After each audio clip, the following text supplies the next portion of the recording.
Ahora, en relación a lo que sería la respuesta cardiovascular frente al ejercicio, podríamos agregar dos bibliografías, ¿ya? Que vendrían siendo bibliografías complementarias.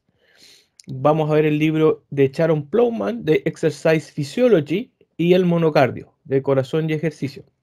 ¿Ya?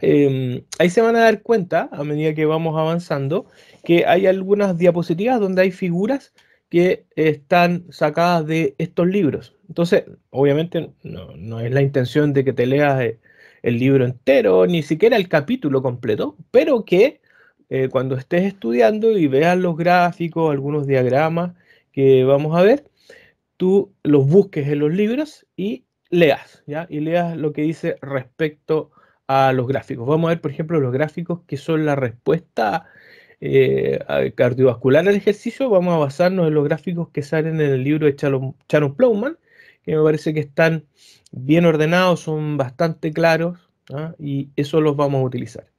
Vamos a utilizar algunas figuras también, insisto, del libro Monocardio, de corazón y ejercicio.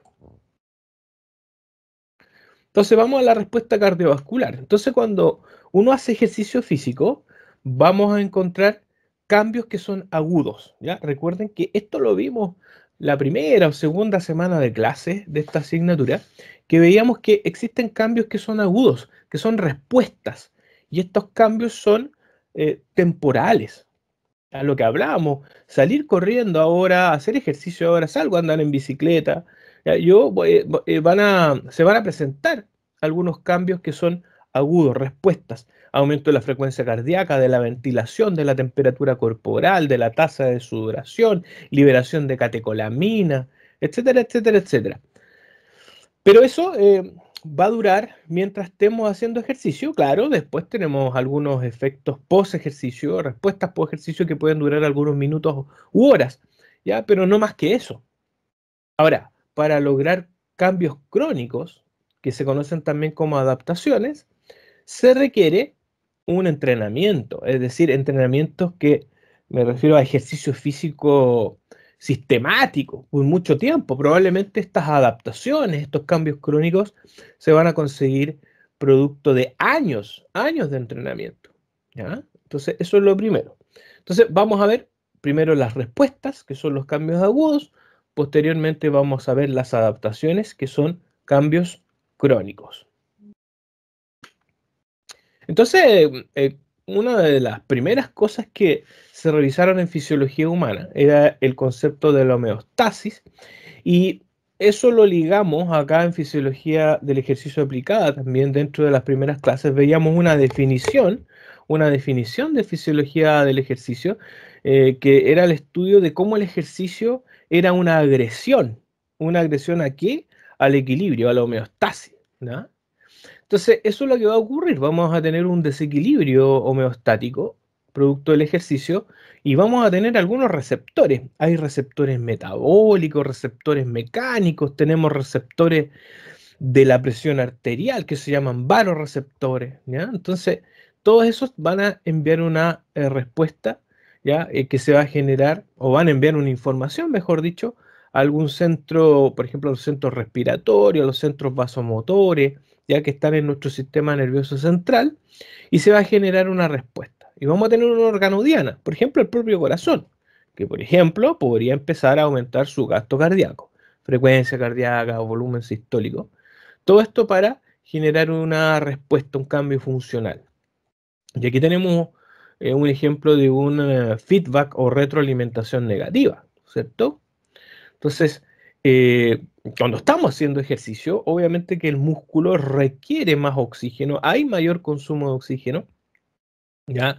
Y esos cambios, esa perturbación, tiene que ser de alguna manera eh, equiparada a través de estas respuestas, ¿no es cierto? Como por ejemplo, insisto, este aumento del gasto cardíaco que yo les mencionaba, aumento de la ventilación, ¿ya? Entre otras cosas. Por si acaso, mira, estas figuras que están como en este formato, que son básicamente como blanco y negro, de todas maneras acá está la referencia, son del famoso libro Monocardio, ¿ves? Entonces, tú dices, ah, ya, aquí están las figuras del monocardio. Entonces, si tú necesitas más información, respecto a la figura, puedes buscar en el libro Monocardio. Entonces, ¿cuáles son los mecanismos reguladores de la respuesta cardíaca al ejercicio? Básicamente, cómo el corazón se entera que estamos haciendo ejercicio. Y vamos a ver que hay tres mecanismos. Un mecanismo de tipo nervioso, un mecanismo de tipo hormonal humoral y un mecanismo que se conoce como hidrodinámico. ¿Ya? Entonces, los próximos 20 o a máximo 30 minutos, tú tienes que entender cuáles son estos mecanismos: nerviosos, hormonales, humorales e hidrodinámicos. Vamos entonces al primero, que serían los mecanismos de tipo nervioso. Y se habla de que constituyen el control extrínseco de la función cardíaca. Recuerden que nuestro corazón tiene unas células especializadas que conforman el nodo sinusal, ¿ya? Que se encuentra ahí en la parte posteromedial del nodo, de la aurícula derecha, que es el nodo sinusal, ¿no es cierto? Y el nodo sinusal va a generar una frecuencia de descarga que va a generar lo que es el control intrínseco. Entonces, cuando veíamos en fisiología humana, ¿ya? Nuestro corazón tenía un sistema de conducción eléctrico. Y todo comienza ahí en el nodo sinusal. Pero ese nodo sinusal tiene una frecuencia de descarga que va más o menos entre 70 y 90 latidos. Y sabemos que nosotros no vivimos entre 70 y 90 latidos, ¿cierto? Nosotros tenemos unas frecuencias cardíacas que en reposo pueden ser bajo 70 y en muchos casos, incluso en hacer una actividad física, aunque sea de repente de baja, moderada intensidad, ya nuestra frecuencia cardíaca va a estar por arriba de 90. ¿Ya? Entonces, nuestro corazón podemos decir que no se manda solo. Entonces necesita también un control extrínseco, ¿ya? Ahora, este control extrínseco va a ser responsable de los cambios rápidos que nosotros vamos a vivenciar cuando hacemos ejercicio físico. Y vamos a ver que están los mecanismos nerviosos centrales, que es el comando central, y los mecanismos nerviosos periféricos, conocidos también como mecanismos reflejos.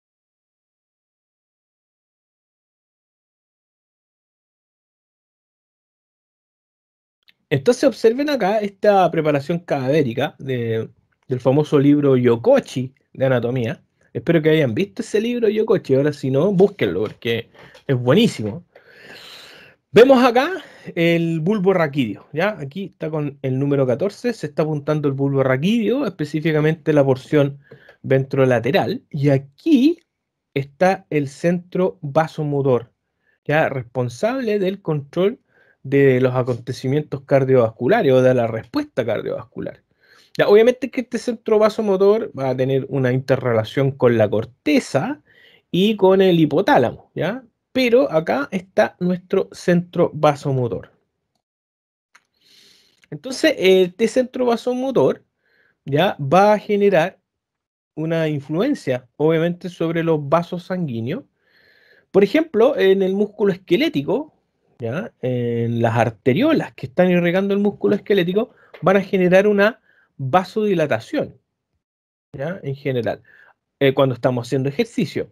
Ahora, cuando estamos haciendo ejercicio, en las arteriolas viscerales se va a generar al revés, una vasoconstricción. Y esto está relacionado con lo que hablamos en su minuto con la redistribución del gasto cardíaco, que decíamos que todo el territorio visceral o territorio esplácnico, ¿cierto? Disminuye su flujo sanguíneo en el ejercicio. Hay una redistribución hacia el músculo esquelético. Entonces, este centro vasomotor ayuda con eso. Y también vamos a encontrar los centros, ya hay unos que se llaman cardioaceleradores y otro cardioinhibidor. En general, todo lo que está aquí con flechitas de color rojo se refieren al flujo simpático, ¿ya? Entonces, todo lo que tiene que ver, si ustedes se dan cuenta, con activación del sistema cardiovascular, está representado con este flujo simpático, ya responsabilidad del sistema nervioso simpático. Ya podríamos hablar de nervios aceleradores, ¿ya? Lo mismo pasa acá, ¿ves? Entonces la influencia simpática sobre el corazón va a producir que aumente la frecuencia cardíaca, que aumente también la contractilidad. Ahora, el flujo parasimpático se va a ver con la flechita negra. Entonces observen que cuando tenemos un equilibrio del sistema nervioso autónomo que se va más bien hacia el sistema parasimpático, por ejemplo en reposo, ¿ya? En reposo, sobre todo en la noche, cuando uno está durmiendo, claramente que hay mucho mayor flujo parasimpático. Entonces el corazón va a disminuir su frecuencia cardíaca, su contractilidad también. ¿Ok? Entonces, esto es lo que está ocurriendo en el control neural de la función cardiovascular, ¿no es cierto?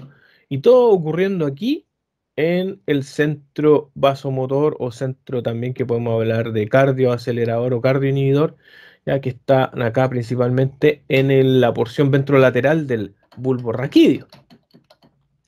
Acá se puede observar cómo a partir de esta zona emergen también, y también en general, de lo que sería a partir del sistema nervioso central, van emergiendo estos nervios simpáticos y parasimpáticos. Con rojo se ven los nervios simpáticos, que dijimos que son los cardioaceleradores. Entonces, ¿por qué? Mira, inerva el nodo sinusal, es decir, puede aumentar tranquilamente la frecuencia cardíaca, inerva el nodo auriculoventricular. El nodo auriculoventricular lo que hace es retrasar el impulso eléctrico en el corazón. Por lo tanto, le da más tiempo a los ventrículos para su llenado. Entonces, la diástole ya va a tener, ¿no es cierto?, más tiempo, ¿ya? Para, insisto, para que se produzca el llenado ventricular.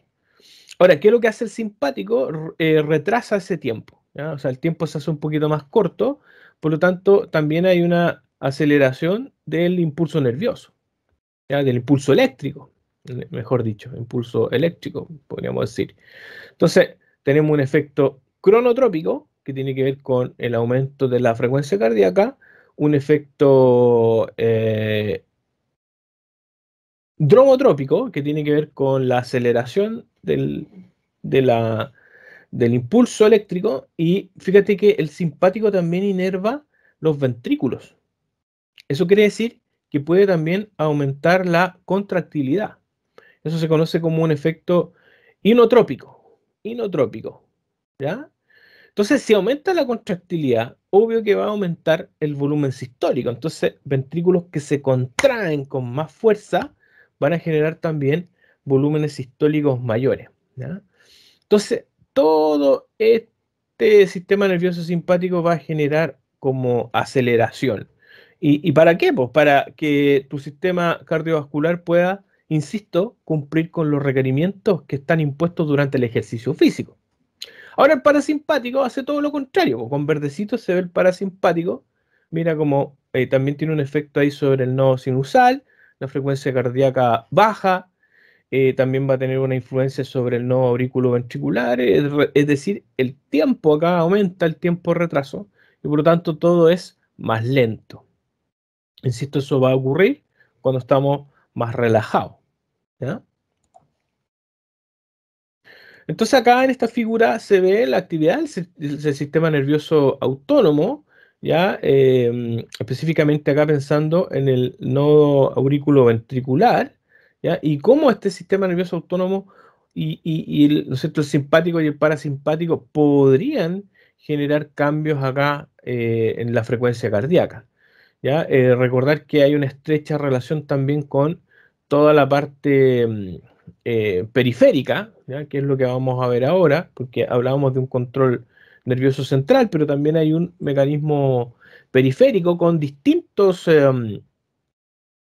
receptores, ¿ya? Por ejemplo, acá hay receptores de la presión arterial, varios receptores en el arco aórtico, en los senos carotídeos, que van a llevar información hacia nuestro sistema nervioso central, y eso va a ayudar también a desencadenar un efecto, por ejemplo, en este caso, por parte del sistema nervioso simpático, ¿ya?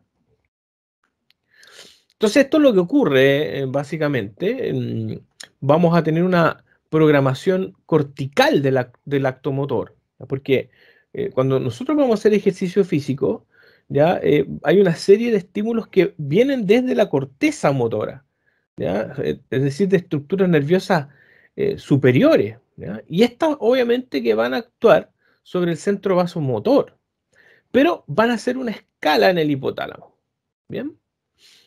Entonces, ¿a qué me refiero con esta programación cortical? ¿Cuáles son estos estímulos? Podríamos hablar de estímulos externos.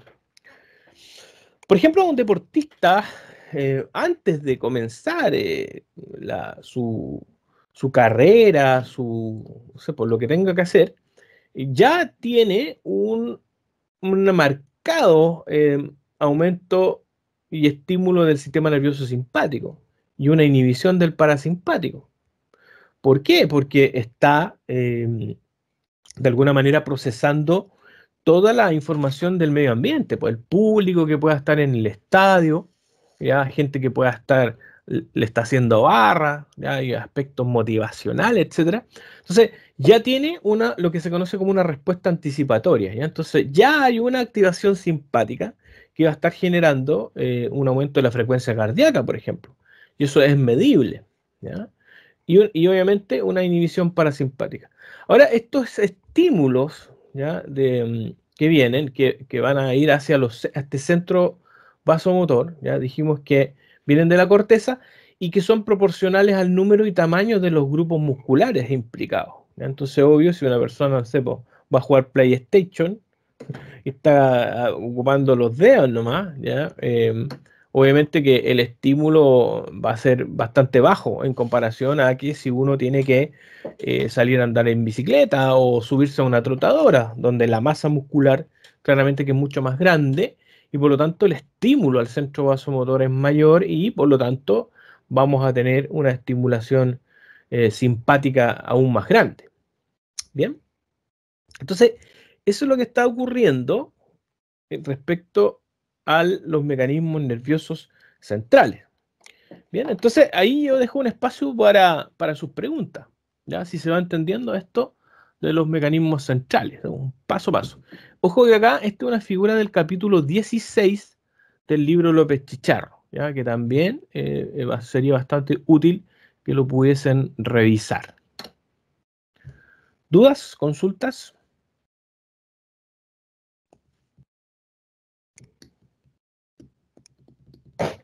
No, profe, ninguna. No, profe. Ya, perfecto. Perfecto. Ahí cualquier cosa me van interrumpiendo, no hay ningún problema. Bien, entonces tenemos mecanismos nerviosos, ¿no es cierto?, de tipo central y deberíamos ver ahora los mecanismos nerviosos periféricos, ya que hablábamos que también existen estos mecanismos reflejos. Y mira lo que ocurre. Nosotros ya les comentaba previamente de que nosotros tenemos receptores periféricos. Entonces, esa información de que vienen de esos receptores periféricos van a generar, ¿cierto?, también una activación o van a generar una respuesta que a nivel del centro vasomotor, ¿ya? Actúan sobre este centro vasomotor que, como hemos dicho, va a generar y va a desencadenar una respuesta donde se activa el simpático, por eso dice signo más, se está activando, y una inhibición del parasimpático. Acuérdate que el simpático es todo lo cardioacelerador. Entonces eso como consecuencia va a traer aumento de la frecuencia cardíaca, aumento de la velocidad de conducción, aumento de la contractilidad y por lo tanto un aumento del volumen sistólico. Todo, ¿ya? Por eso aumenta el gasto cardíaco aquí. Ahora, estos mecanismos nerviosos periféricos tienen que tener obviamente unos receptores, que son los que le van a mandar la información aquí al centro vasomotor. Y tenemos receptores mecánicos, órgano tendinoso de Golgi, uso muscular, ¿ya? Entre otros, que van a enviar una información al centro vasomotor respecto a que hay movimiento, ¿ya? Entonces uno ya al empezar a hacer movimiento, se va a generar esta activación del simpático. Incluso, chiquillos, chiquillas, si es que uno hace movilización pasiva. Entonces, cuando tú estás con tu paciente puede estar con un estado alterado de la conciencia, puede estar inconsciente, y tú ya estás haciendo movilización pasiva, y eso podría provocar un estímulo simpático, ya solamente por eso. Hay receptores metabólicos que van a captar, por ejemplo, metabolitos que se puedan estar produciendo durante el ejercicio, cuando cambia el pH, cuando empieza a aumentar el CO2, toda esa información también llega al centro vasomotor. Y los receptores de la presión, los vasoreceptores. Entonces, si cae la presión arterial, ya esa información llega rápidamente a este centro vasomotor para que se active, ¿no es cierto?, nuestro sistema cardiovascular a través del simpático. Y de esa manera, esa presión que puede caer va a subir, ¿ya? Todo para generar lo que decíamos anteriormente, esta retroalimentación negativa, ¿ya? Insisto, para ir restaurando lo que es la homeostasis que se pueda estar perdiendo para restaurar el balance. Entonces, esta figura que también está buenísima y que sale en el libro Monocardio, ahí ustedes pueden buscar más detalles también, nos habla y nos resume en definitiva cuáles van a ser los efectos del sistema nervioso simpático, ¿cierto?, sobre el sistema cardiovascular. Entonces aquí, interesante entender, primero, que el ejercicio físico, que es lo que genera una activación, voy a mover un poquito mi cámara para acá, generan una activación del sistema nervioso simpático y una inhibición del parasimpático. Entonces, por eso esta figura se refiere principalmente al sistema nervioso simpático. Entonces, mira, sobre el corazón, aumenta la frecuencia cardíaca. ¿Te acuerdas que teníamos unas ramas del simpático que llegaban al nodo sinusal? Eso es un efecto cronotrópico positivo. Yo lo mencionaba previamente. Cronotrópico significa que hay una influencia sobre la frecuencia cardíaca. Cuando hablamos de positivo es porque aumentó la frecuencia cardíaca. Hay un efecto sobre la contractilidad. ¿Te acuerdas que el simpático también inerva los ventrículos? Y eso hace que aumente la fuerza de contracción. ¿Ya? Eso se llama efecto inotrópico, también positivo. Hay aumento ahí. Positivo, aumento. Ahora, si aumenta la contractilidad, aumenta la fracción de eyección, eso es decir, aumenta el volumen sistólico. Entonces, ¡fum!, se contrae con más fuerza el corazón, mayor volumen sistólico. Y si aumenta, como dijimos, la frecuencia cardíaca, ¿te acuerdas? Frecuencia cardíaca multiplicado por volumen sistólico, eso conlleva a un aumento del gasto cardíaco, ¿ya? Y eso es lo que se necesita en el ejercicio, sin duda. Ahora, el aumento del gasto cardíaco también va a traer un aumento en la presión arterial, sobre todo la sistólica en el ejercicio aeróbico, ¿ya? Entonces, veíamos en la clase pasada de que hay una fórmula que relaciona el gasto cardíaco con la presión arterial media, ¿ya? Y tiene que ver, ¿no es cierto? Entonces, si aumenta el gasto cardíaco, va a aumentar la presión arterial, sobre todo la sistólica, insisto, ¿eh? Y finalmente, vamos a tener que aumenta la velocidad de conducción. ¿Por qué? Porque el simpático inerva el nodo aurículo-ventricular. Entonces, ese retraso ya disminuye.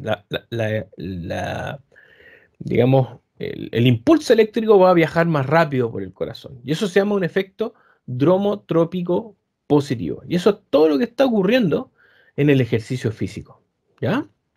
Ahora, ¿qué pasa en los vasos sanguíneos? Vasoconstricción en los territorios inactivos, principalmente en esplagnios, vísceras, ¿no es cierto? Y se va a producir una vasodilatación en los músculos activos. Entonces, esto también nos lleva a la redistribución del gasto cardíaco, que es fundamental en el ejercicio. ¿Bien?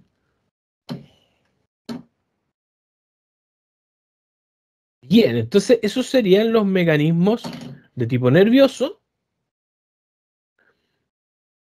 ¿Dudas ahí con los mecanismos de tipo nervioso? Acuérdate, mecanismo nervioso central, entender bien qué está pasando aquí en el centro vasomotor, ¿ya?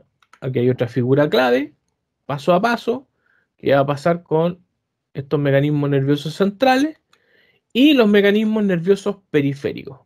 Y aquí se resume qué está pasando con nuestro sistema cardiovascular en el ejercicio, principalmente producto de los efectos del sistema nervioso simpático. Bien, entonces tenemos mecanismo de tipo nervioso, Y ahora pasaríamos a los mecanismos de tipo hormonales humorales. ¿Qué es lo que va a suceder en el ejercicio? En el ejercicio vamos a tener que el metabolismo está acelerado, se están generando una serie de eventos metabólicos a nivel muscular, ¿ya? Entonces se empiezan a liberar una serie de metabolitos, ¿ya? Metabolitos. La presión de oxígeno cae y la de CO2 aumenta. En el ejercicio, recuerda, se está produciendo mayor cantidad de CO2. El pH empieza a caer. Incluso podríamos hablar del lactato. Aquí vamos a agregar dos cositas. Aquí, para que no se vayan a olvidar. Esto que voy a agregar ahora no está en lo que yo les subí a la plataforma, porque lo estoy agregando recién ahora. Vamos a colocar aquí el lactato.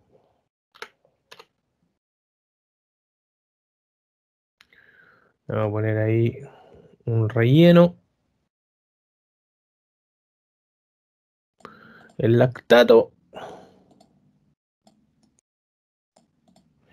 Y además, otra sustancia que se llama el óxido nítrico. ¿Han oído hablar del óxido nítrico?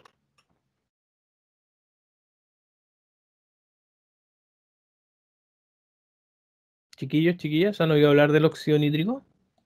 No, profe. No, nunca. Mira, es requete importante acá. Espérate, lo vamos a colocar incluso un color como más destacado ahí. No, le vamos a colocar uno más oscuro ahí. Óxido nítrico. Ya, mira. ¿Qué es lo que va a pasar acá? Ya recuerden, ¿ah? Esto el lactato y el óxido nítrico lo coloqué recién, por lo tanto lo que está publicado no va a estar, pero ustedes lo anotan, ¿ya? Entonces, ¿qué va a pasar? Estas sustancias que se van a producir producto del metabolismo a nivel muscular son en general vasodilatadoras, ¿ya? El lactato también es un vasodilatador. Entonces, se generan estos reflejos nutricios o de sensibilidad trófica. Es decir, se genera una vasodilatación, ya como les decía. ¿Ya? Eso es importante. Entonces, pensemos, ¿dónde van a aumentar las concentraciones de esos metabolitos, del CO2, cuando baja el pH? Principalmente en el músculo activo. ¿Ya? Entonces, por ejemplo, si estamos pedaleando, imagínense el cuádriceps, músculo activo, está generando metabolitos, cae el oxígeno, aumenta el CO2, cae el pH. En algunos casos también se empieza a producir más lactato. O sea, si estamos en fase 2 y para qué hablar de fase 3, ya se empieza a producir lactato. Y todas esas sustancias son vasodilatadoras. ¿Ya? Eso es lo central que hay que entender. Ahora, si hay vasodilatación, tiende a caer la presión arterial. Y eso va a generar digamos, una información que llega ahí por parte de los vasoreceptores y esa información va a llegar al centro vasomotor. ¿Ya? Aquí recuerdo, voy para acá. ¿Ves? Aquí tenemos los vasoreceptores en el callado aórtico, en los senos carotídeos, ¿ya? Y esa información va al sistema nervioso central, al centro vasomotor. ¿Cuál va a ser la respuesta? Que va a tratar nuestra fisiología de retornar la presión arterial a su estado inicial, de aumentarla. ¿Ya? Entonces ahí eso es un mayor estímulo para el sistema nervioso simpático.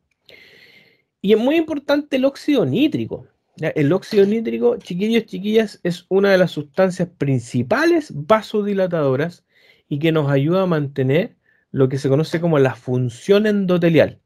Es decir, para que nuestro sistema vascular funcione de buena manera. Se necesita el óxido nítrico. ¿Ya? Incluso venden muchas sustancias que ayudan a que se pueda generar el óxido nítrico. Hay un aminoácido que es precursor del óxido nítrico. Si es que mal no recuerdo, es la arginina. ¿Ya? Entonces ese aminoácido que se llama arginina se transforma en óxido nítrico. Para que se pueda generar esa expresión génica, para que se pueda obtener el óxido nítrico en definitiva, hay un estímulo que es fundamental. Un estímulo que es un estímulo mecánico sobre los vasos sanguíneos, específicamente sobre las arterias. Y ese estímulo mecánico en inglés se conoce como el shear, estrés. Lo voy a colocar aquí para que vean cómo se escribe. El shear es. ¿Ya? El shear estrés, ya vamos a colocarlo aquí en relación al óxido nítrico, ¿ya? Es ese estímulo mecánico. Es decir, yo hago ejercicio físico, aumenta el gasto cardíaco, tu corazón está latiendo más rápido, está generando volúmenes sistólicos mayores, hay mayor flujo de sangre. Y la sangre está pum, pum, generando un estrés mecánico sobre la vasculatura, por el endotelio, por dentro. Y ese estrés mecánico que produce la sangre ayuda a que se vaya a generar y liberar el óxido nítrico. Y con eso hay una buena vasodilatación. Y tu endotelio, tu vasculatura funciona perfecto, ¿ya? Por eso, dentro de los respuestas al ejercicio y efectos beneficiosos que puede tener, también está esto de la liberación del óxido nítrico. Eso va a generar, por ejemplo, un efecto hipotensor post ejercicio, que dura como 9 horas más o menos. Entonces, para los hipertensos, hacer ejercicio, fantástico. Claro, eh, mientras hace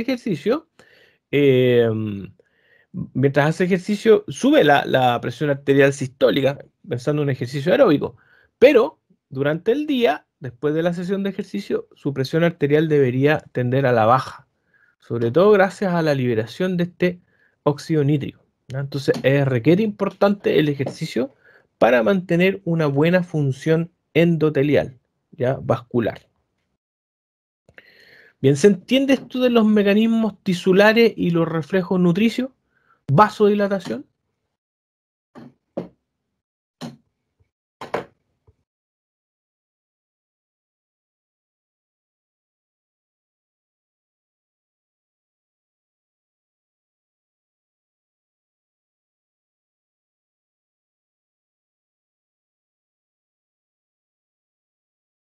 ¿No?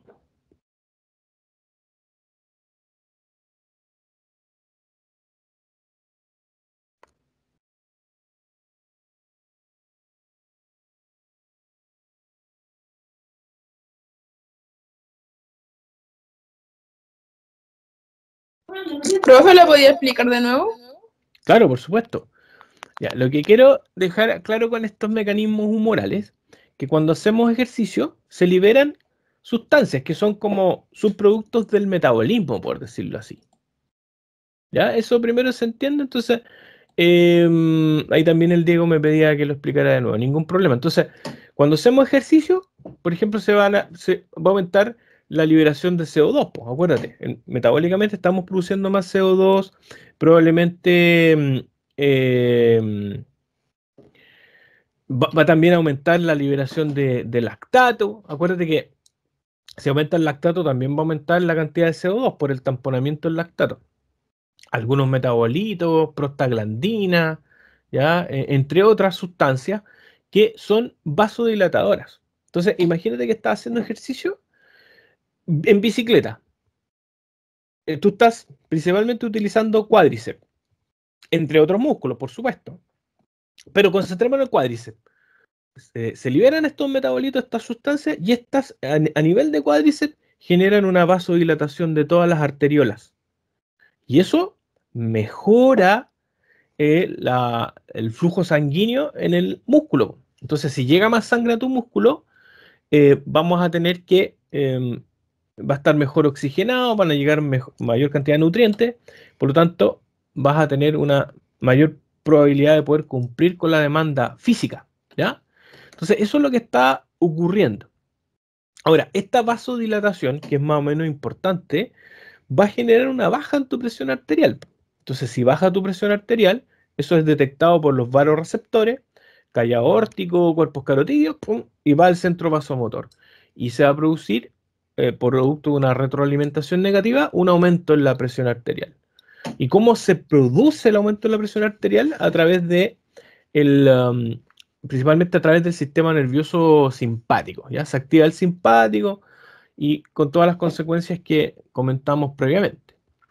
Entonces, recordar que el lactato es vasodilatador y hablábamos del óxido nítrico. El óxido nítrico se genera producto del estrés mecánico sobre la arteria. Entonces, cuando estamos haciendo ejercicio físico, aumenta el gasto cardíaco, está pasando más sangre por las arterias con una mayor frecuencia cardíaca y ese estrés, imagínate la arteria por dentro, ya, ese estrés genera la expresión del óxido nítrico. ¿Ya?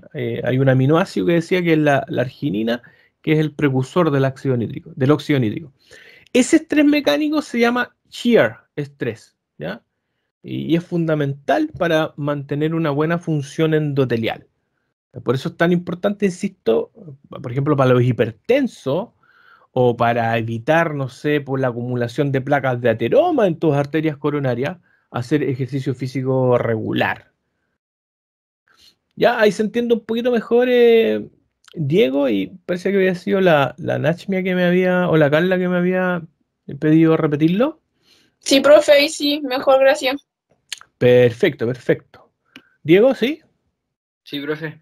Ya, súper. Ya no tengan ningún problema en si que no entiende algo, yo lo repito, feliz, no hay ni un drama. Ahora, todo esto que estamos viendo se va a apoyar por mecanismos hormonales, ¿ya? Que, como les decía, toda la parte endocrina la vamos a revisar posterior a la prueba, ¿ya? Pero solamente mencionar aquí que obvio que la activación simpática también trae consigo la liberación de catecolamina, ¿ya? ¿Te acuerdas en fisiología humana cuando vimos el sistema nervioso autónomo o cuando vimos también el sistema endocrino? Veíamos que el simpático tenía inervaba directamente unas células cromafines que están ahí en la médula de la glándula suprarrenal. Y esas células cromafines, ¿te acuerdas que secretan y liberan las catecolaminas? ¿Ya? Por ejemplo, adrenalina y noradrenalina principalmente.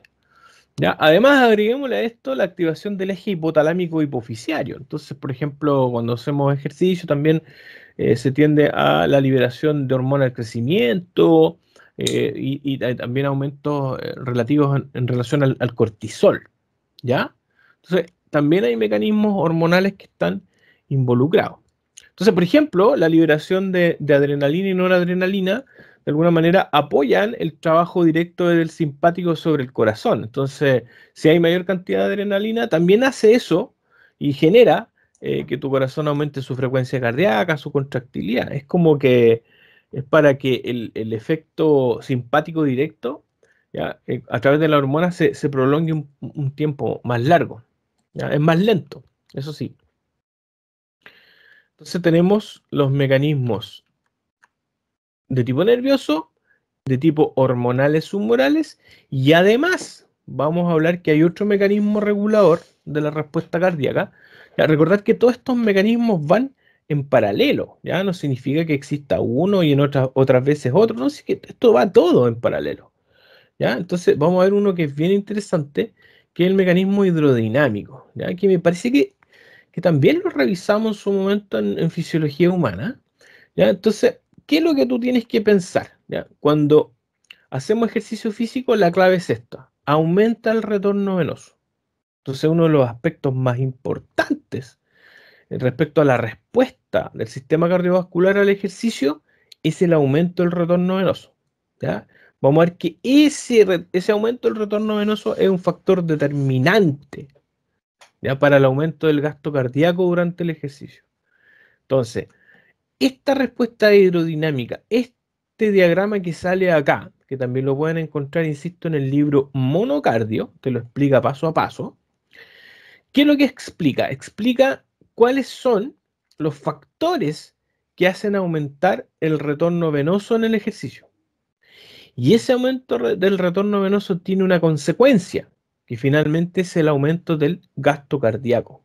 ¿Ya? Entonces, recordar en ejercicio tiene que aumentar el gasto cardíaco, si no estamos fritos, si no, no podemos cumplir con las demandas metabólicas del músculo. Entonces, mayor gasto cardíaco, más flujo sanguíneo. Acuérdate que en ejercicio de elevada intensidad, prácticamente llegando al máximo, fase 3, estamos hablando que el gasto cardíaco puede llegar a 25 litros por minuto. Ahora en deportistas puede llegar a 30, 35 en deportistas de elite. Es una locura. ¿Ya? 25 litros de sangre por minuto, ¿ya? Ahora, esa sangre principalmente se la está llevando el músculo, ¿ya? El músculo esquelético. Entonces, vamos a tener este retorno venoso. Entonces, ¿qué es lo que causa aumento del retorno venoso? Cuando hacemos ejercicio, dijimos que se activa el sistema nervioso simpático. El simpático va a tener un efecto de vasoconstricción en los territorios inactivos. Entonces, por ejemplo, las venas van a tender a aumentar su tono. ¿Ya? Es como cuando se utilizan las medias compresivas. Las medias compresivas que generalmente utilizan los pacientes en el postoperatorio es para generar una compresión mecánica para, entre otras palabras, de manera como externa, ya aumentar el tono venoso. Y eso, aumentar el tono venoso, imagínate como que te estoy exprimiendo las extremidades inferiores para que la sangre pueda llegar al corazón, ¿no es cierto? Por las venas cavas. En este caso, principalmente por las venas cavas inferiores. ¿Qué otro mecanismo te va a ayudar al aumento del retorno venoso? Es el bombeo activo muscular. Entonces aquí vemos un músculo relajado, aquí vemos una vena, fíjate que las válvulas están cerradas. Recuerda que las venas afenas de miembros inferiores, sobre todo, tienen válvulas. Y estas válvulas van a generar que el flujo de sangre sea solamente en dirección al corazón.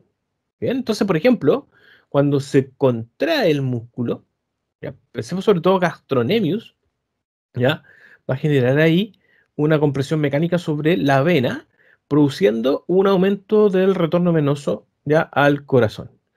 Fíjate que la vena, estas que digamos están en dirección contraria, van a cerrarse, ¿ya? Entonces, esta se abre, ¿ya? Producto de que la idea es que la sangre vaya en dirección hacia el corazón, ¿ya? Ahora, cuando estas venas fallan, encontramos las famosas tromboflebitis, ¿cómo se llama? Las varices, ¿ya? Entonces, aquí se produce la contracción, es una contracción mecánica sobre la vena y eso mejora el retorno venoso. Entonces, cuando las personas están mucho tiempo acostadas o incluso sentadas, o incluso de pie por mucho tiempo, es ideal estar moviéndose, generando eh, por lo menos una dorsoflexión de tobillo para estimular esta bomba venosa. Y eso es lo que nos toca mucho hacer a los kinesiólogos cuando estamos trabajando en los postoperatorios, en los servicios de medicina, de cirugía. Hay que hacer kinemotora, aparte de la kine respiratoria. Y en la kinemotora es muy importante estar estimulando el retorno venoso. Ya, ustedes saben que si no hay un adecuado retorno venoso, se podrían generar trombos y esos trombos pueden viajar al a los pulmones, por ejemplo, generándose un tromboembolismo pulmonar, que eso es bastante grave, puede producir incluso la muerte. Entonces ha pasado de que hay personas que hacen viajes largos en avión, de 15, 20 horas en un avión, y a veces el espacio en el avión es bastante limitado, la persona no se mueve, no hay un correcto retorno venoso y se puede producir, ¿no es cierto?, un trombo, ese trombo después se moviliza al pulmón y con todas las consecuencias que eso podría traer. Entonces, en el ejercicio, como nos estamos moviendo, se está generando contracción muscular, se activa este bombeo muscular. ¿Ya? Ahora, no solamente ese bombeo en las extremidades inferiores, fíjate que también podríamos decir que en las extremidades superiores sucede, ¿ah? Pero principalmente en las extremidades inferiores, por el efecto de la gravedad, que es más complejo ahí. Otro factor es la bomba aspirativa torácica. ¿Cómo funciona? Cuando nosotros inspiramos, aumentan todos los perímetros. Perímetro anteroposterior, perlateral, cefalocaudal, ¿no es cierto? Porque el diafragma baja en la inspiración. Y eso genera un aumento del volumen intratorácico y eso hace que caiga la presión intratorácica. Hay menos presión intratorácica y eso alivia la presión también sobre las venas cavas, vena cava superior, vena cava inferior. Y eso disminuye la resistencia vascular periférica y eso a la larga también mejora el retorno venoso.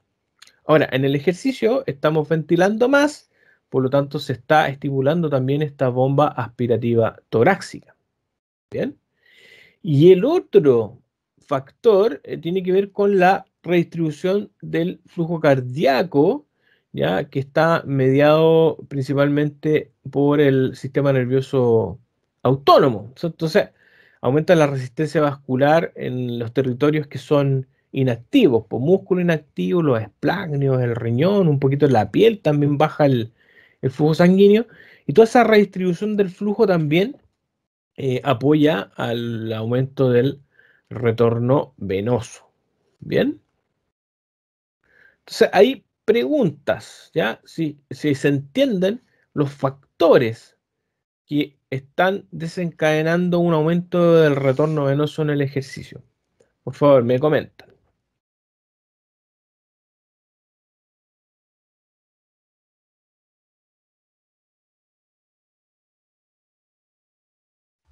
Sí, profe. Ya, muy bien. ¿Se acuerdan?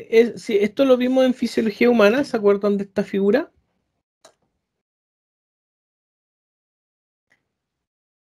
¿No?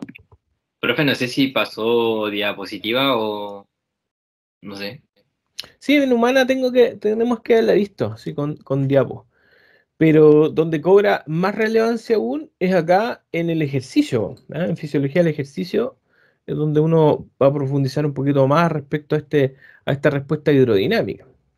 Ahora, este aumento del retorno venoso tiene dos consecuencias, po. Entonces, ¿te acuerdas que habíamos visto en la clase pasada? Mira, voy a incluso a buscar una figura de la clase pasada que estuvimos utilizando harto para ir explicando varios de los conceptos. La voy a colocar en esta misma diapo.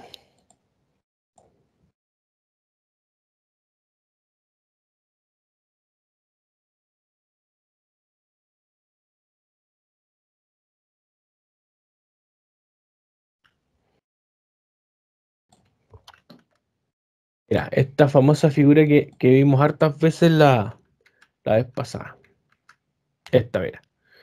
Entonces, ¿qué es lo que estamos diciendo? Aumenta el retorno venoso en el ejercicio. ¿Ya? Pongan atención a esto que aquí está la clave, mira. Significa que aumenta el retorno venoso, es decir, va a llegar más sangre por aquí, por las venas cavas, por todos los factores que dijimos.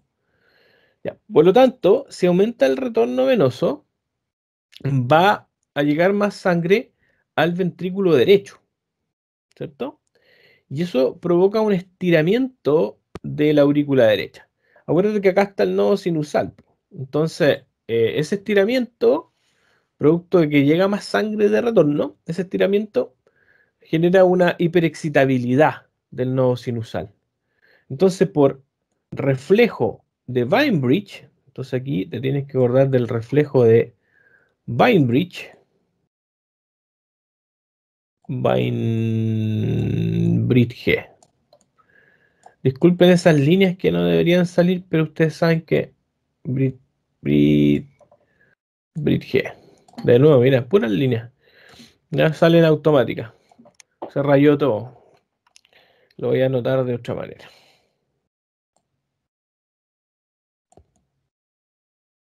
Entonces, vamos a anotar acá mejor.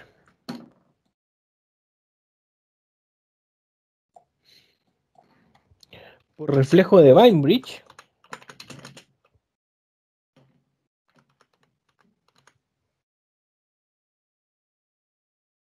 vamos a tener que hay un aumento de la frecuencia cardíaca. ¿Ah? Por reflejo de Weinbridge, aumenta la frecuencia cardíaca.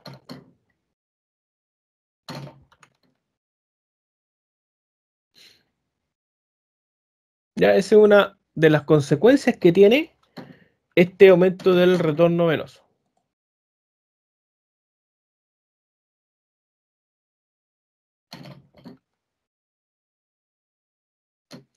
Entonces, por reflejo de Weinbridge, aumenta la frecuencia cardíaca.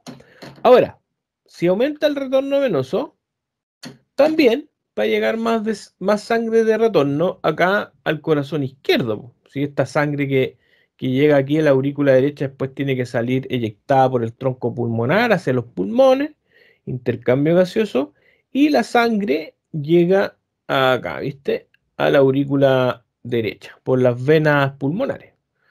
Entonces, esto implica que vamos a tener un aumento del volumen telediastólico, ¿cierto? Esto implica, esto es un aumento de la precarga, ¿ya? Odio esas líneas, pero me salen. Entonces vamos a tener un aumento de la precarga. Entonces, vamos a colocar acá que producto de la ley de Frank Starling, vamos a tener un aumento en el volumen sistólico.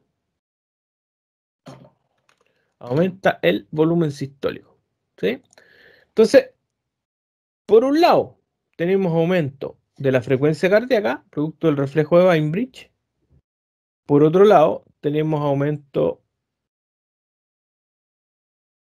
del volumen sistólico. Entonces, si aumenta el volumen sistólico y se aumenta la frecuencia cardíaca, entonces está aumentando claramente el gasto cardíaco. Y eso es lo que está sucediendo en el ejercicio. Eso es lo que se ve acá, ¿viste? Aumenta la frecuencia cardíaca, aumenta el volumen latido o volumen sistólico. Y esto, la consecuencia es un aumento del gasto cardíaco, ¿ya? Y lo interesante es que este es un mecanismo, podríamos decir que en gran medida, es independiente del sistema nervioso autónomo. Bueno, es cierto, aquí el sistema nervioso autónomo tiene que ver con el aumento del tono venoso, con la redistribución del flujo cardíaco, pero vemos que el bombeo activo muscular y la bomba aspirativa torácica son independientes del sistema nervioso autónomo. Y eso explica por qué un paciente que ha sido trasplantado del corazón puede aumentar su gasto cardíaco. Lo que pasa es que los pacientes trasplantados, en muchos casos, sus corazones quedan denervados, ¿ya? En la cirugía, obviamente, que todas las vasos sanguíneos tienen que quedar unidos, obvio, pero unir algunos nervios es re complejo, ¿ya? Los nervios son súper chiquititos, se tienden a retraer. Las veces que yo estudié anatomía en pregrado, bien digo, y en posgrado, yo estudiaba con cadáveres, ¿va? Yo tuve que hacer disecciones de cadáveres, observar, y lo que más costaba encontrar en muchos casos eran los nervios, son súper chiquititos. Y como te digo, se retraen. Entonces, en muchos casos, el paciente trasplantado de corazón queda con un corazón denervado. Entonces uno dice, bueno, si su corazón está denervado, por lo tanto, todos estos mecanismos que son fundamentales para el aumento del gasto cardíaco quedan fuera, po. Olvídate del simpático, cero, nada que hacer, po. Me refiero a que queda un corazón aquí, esto queda cortado, ¿ya? Esto queda cortado, chao con eso. Entonces uno dice, pero bueno, ¿y cómo aumentan el gasto cardíaco? Bueno, lo pueden hacer a través de este mecanismo o respuesta hidrodinámica. Entonces, un paciente trasplantado con un corazón denervado podría hacer sus actividades de la vida diaria. ¿Ya? Podría caminar, podría ir a comprar, tomar la micro. Ahora, obvio, no le voy a pedir que haga un test de Wingate y tampoco le voy a pedir que se inscriba en el Ironman de Hawái ni en el Tour de Francia. Obvio, ¿ya? Obvio. Así que eso. A ver, veamos. Entonces tenemos la respuesta hidrodinámica. Perfecto. Mira, esta figura está mezclando varias de las cosas que yo he conversado, como para ir sintetizando la información que hemos revisado. Entonces vemos el músculo que se contrae, ¿cierto? El músculo se contrae, pensemos en el ejercicio. Este es un factor mecánico, solamente uno de los factores mecánicos que, por ejemplo, se relacionan con la bomba muscular para mejorar el retorno venoso. Si aumenta el retorno venoso, aumenta la presión del atrio derecho o ¿no es cierto?, eh, la, la aurícula derecha. Eso hace que aumente la presión telediastólica, es decir, que aumente la precarga, ¿ya? Y eso genera un mayor volumen sistólico. Ahora, hay algunos aspectos tisulares, humorales o químicos el aumento de la liberación de metabolitos durante el ejercicio por producto de la contracción muscular, aumento del CO2, del pH. Ya aquí le podemos agregar el lactato, el óxido nítrico, que son vasodilatadores locales, ¿ya? Que van a estar generando una vasodilatación en el músculo activo. Esto hace caer la presión arterial y esto va a estar generando que a través de los vasoreceptores arteriales ya se genere un aumento de la de la frecuencia cardíaca y del volumen sistólico, ¿ya? Todo esto con el objetivo de restaurar la presión arterial que puede haber caído. Ahora, estos vasoreceptores arteriales van a producir una respuesta que es la vasoconstricción en el músculo inactivo, en la circulación esplácnica en la piel y la circulación renal, ¿ya? Entonces, insisto, aquí activación simpática por todos lados acá. Y finalmente, si aumenta el volumen sistólico, si aumenta la frecuencia cardíaca, va a estar aumentando el gasto cardíaco en el ejercicio, ¿ya? Entonces, en definitiva, lo que hemos estado revisando es que hay varias formas, ¿ya? Y varios mecanismos que van a estar generando un aumento en el gasto cardíaco, ¿no es cierto?, durante el ejercicio.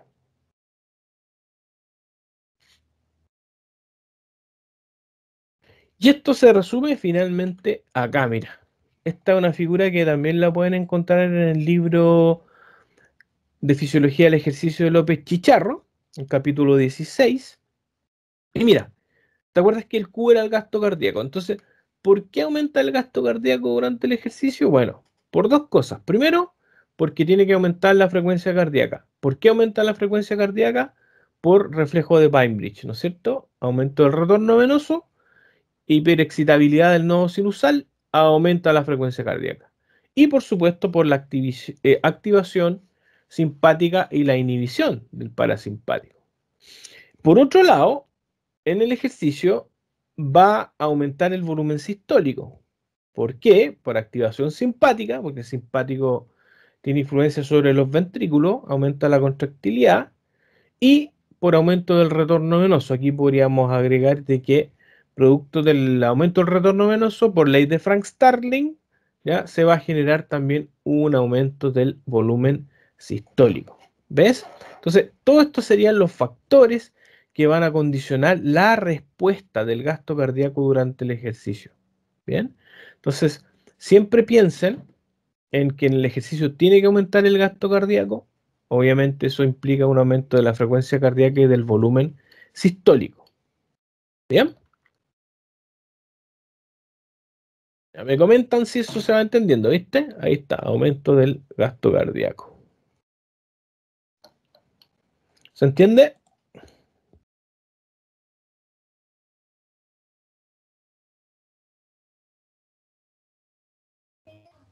Sí, profe. Ah, perfecto. Y mira, entonces, aquí un recuerdo de lo que está pasando con el gasto cardíaco. Entonces, ¿se acuerdan que en la clase pasada, el lunes, habíamos hablado de un gasto cardíaco promedio que podría andar por ahí por los 5 litros? Acá se ve un ejemplo de un gasto cardíaco en reposo de 5,8 litros por minuto. El músculo se lleva acá el 21%. Fíjate que los esplácneos se están llevando el gran porcentaje, 24%. Esplácneos, las vísceras, ¿ah? Mira, y un ejercicio maximal puede generar un aumento del gasto cardíaco que puede llegar incluso a los 25 litros por minuto, incluso más, ¿ah? En algunos deportistas podría incluso llegar más arriba. Y miren, ¿quién se está llevando ya la gran parte de la sangre del flujo? Obvio que es el músculo. Si el músculo es el que necesita principalmente del oxígeno, de los nutrientes. Mira, el músculo se está llevando en este caso de un 80 a un 88% sale acá. Es mucho. ¿Ya? Entonces, el músculo es el que está generando esta gran demanda. Entonces, si no se satisface esa demanda del músculo esquelético, olvídate, no vamos a poder cumplir con la demanda física. ¿Ya? Nos vamos a fatigar o ni siquiera vamos a llegar a la intensidad que queremos llegar, ¿ya? Entonces, por eso están todos estos mecanismos que yo he nombrado, ¿ya? Que te llevan a este aumento del gasto cardíaco. Esa es la idea como fundamental, ¿ya? Ahora, ¿qué vamos a revisar? Vamos a ver la respuesta cardiovascular al ejercicio, ya vamos a ir como más en detalle, ¿ya? Y ahora vamos a hablar del ejercicio dinámico. Cuando hablamos de ejercicio dinámico, principalmente estamos hablando de un ejercicio que tiene contracciones concéntricas, excéntricas, de repente el músculo se relaja, ¿ya? Son contracciones y relajaciones sucesivas, generalmente de grandes grupos musculares. Cuando tú corres, cuando tú trotas en las carreras, en la natación, en el ciclismo, ¿ya? Ahí podemos hablar de ejercicios que son principalmente dinámicos, ¿eh? Aquí hay una importante demanda energética porque el músculo activo es importante, la masa muscular que actúa, ¿ya? En muchos casos también podríamos agregarle el tema del tiempo, del volumen de ejercicio, en donde vamos a tener ejercicios de tipo aeróbico, ya que por lo general tienden a ser ejercicios dinámicos, ¿ya? Esto a diferencia de los ejercicios estáticos, que se caracterizan por contracciones isométricas, levantar pesas, hacer barras, ¿ya? Entre otras, implican ejercicios, pero que en ese caso se llaman ejercicios estáticos y que posteriormente los vamos a revisar. Pero volvamos a estos ejercicios dinámicos. Mira, ¿qué te recomiendo que tú hagas de manera personal, como para estudiar, o si estudia con sus compañeros online, ¿no es cierto?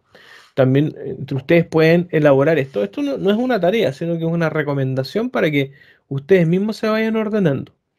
Entonces, vamos a ir describiendo distintos parámetros cardiovasculares en relación a distintos tipos de ejercicio. Entonces, tú te deberías hacer una tabla como esta.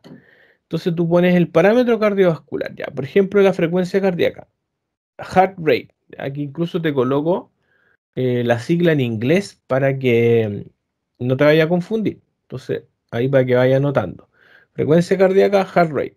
Volumen sistólico, systolic volume. Gasto cardíaco es el Q. ¿Ya?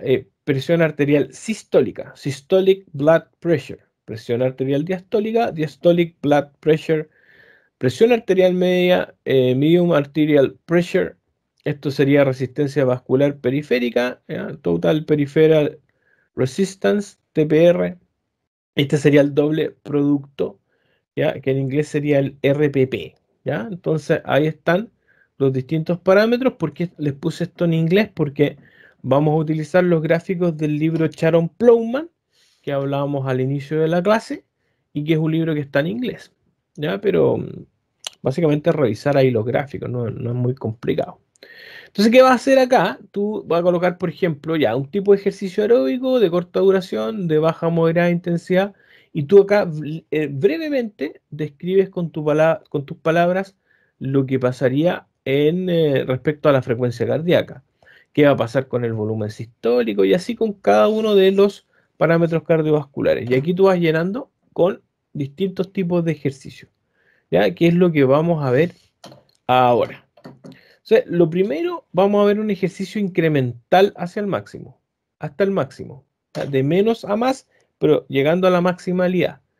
¿Ya? Vamos a seguir pensando en un ejercicio dinámico de tipo aeróbico. Y esto es lo que va a ocurrir. ¿Ya? Mira, vean acá, HR, ¿ya? ¿Qué es lo que era HR? Ah, ya, pues HR es heart rate, frecuencia cardíaca, listo. ¿Qué pasa? Aquí está la intensidad. Entonces, cuando en el eje X vean intensidad, que puede ser velocidad, puede ser porcentaje de la frecuencia cardíaca máxima, porcentaje del VO2 máximo, en este caso no se complica la existencia, colocan un porcentaje del trabajo máximo. Y si es que, insisto, si encuentran acá la intensidad, esto es un ejercicio incremental, ¿ya? Eso es importante, ejercicio incremental hasta el máximo. ¿Y qué parámetro es la frecuencia cardíaca? Entonces, por ejemplo, aquí cuando dice 0 es porque todavía está en reposo, una frecuencia cardíaca de 70 latidos por minuto. Empieza a aumentar la potencia o la carga de trabajo o la intensidad, ¿no es cierto? Y empieza a aumentar la frecuencia cardíaca. Hay un aumento lineal, hay una relación directamente proporcional, ¿no es cierto? Hasta que llega acá, a esta meseta, que en su momento hablamos también, que es la frecuencia cardíaca máxima. ¿Qué pasa con el volumen sistólico? También tiene un aumento, ¿no es cierto?, lineal, pero tiene un tope acá. Fíjate que llega acá como una meseta, es decir, tu corazón tiene un límite para ir generando su volumen sistólico, su contractilidad. Al igual que acá, pues la frecuencia cardíaca también tiene un límite, por eso ustedes calculan la frecuencia cardíaca máxima. Fíjate que acá está cerca de 200. Ahora, este volumen sistólico se estabiliza acá más o menos entre el 40 al 60% del VO2 máximo, del trabajo máximo, ¿ves? Entonces ahí se mantiene y aquí el volumen sistólico incluso puede caer. ¿Por qué puede caer? Por una taquicardia excesiva. Entonces pensemos en frecuencias cardíacas muy altas, 180, 200. Entonces, cuando la frecuencia cardíaca es muy alta, el tiempo de llenado ventricular, la diástole se hace muy corta. Por lo tanto, hay menos llenado ventricular, menor precarga y por lo tanto menor volumen sistólico. ¿Ya? Entonces, eso explica por qué podría caer el volumen sistólico en intensidades muy altas. Mira lo que pasa con el gasto cardíaco. Fíjate que esta primera parte del gasto cardíaco, este aumento lineal es a expensas del volumen sistólico y de la frecuencia cardíaca, pero después cambia la pendiente porque aquí está aportando solamente la frecuencia cardíaca porque el volumen sistólico se tiende a mantener. Y aquí llega a un máximo, incluso podría caer un poquito por lo que hablaba acá de esta caída del volumen sistólico por una taquicardia excesiva. Acá se ve el consumo de oxígeno y esa meseta ustedes saben que se conoce como el VO2 máximo. ¿Ya? Así se comportan las presiones arteriales. Fíjate que aunque la intensidad puede ser muy alta, la diastólica tiende a mantenerse. En algunos casos incluso podría bajar un poco la diastólica, producto de los mecanismos de vasodilatación que ya hemos comentado. La sistólica siempre va a subir, ¿ya? En el ejercicio dinámico y en estático, sin duda. Y aquí hay una caída de la resistencia vascular periférica, que es lo que comentábamos recién, y este sería el trabajo del corazón. ¿Te acuerdas que en la clase pasada revisamos el doble producto, este que sale acá, doble producto, DPRPP, que es la frecuencia cardíaca multiplicado por la presión arterial sistólica? ¿Ya? Y veíamos que es una manera de estimar el trabajo del corazón. Entonces, obvio que a medida que va aumentando la intensidad, aumenta el trabajo del corazón, hasta llegar aquí a un máximo.